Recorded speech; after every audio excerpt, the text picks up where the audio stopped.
Hello viewers, in this video I'll show you how to fix TikTok something went wrong, try again later problem in TikTok.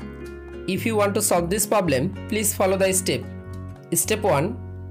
Long press or long tap in TikTok application. Go to apps info, click on storage, again click on clear data, tap on clear cache data. Step 2. Open Play Store. Go to search TikTok application. Update your TikTok application latest version. You make sure your TikTok application is updated.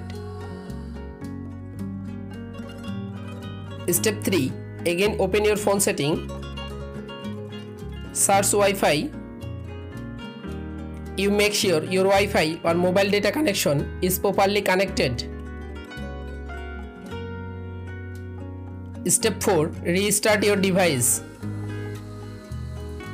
Step 5. Again open your TikTok application. You can follow all of the steps to fix TikTok something went wrong, please try again later problem. If this video helpful for you, please subscribe our channel and like this video.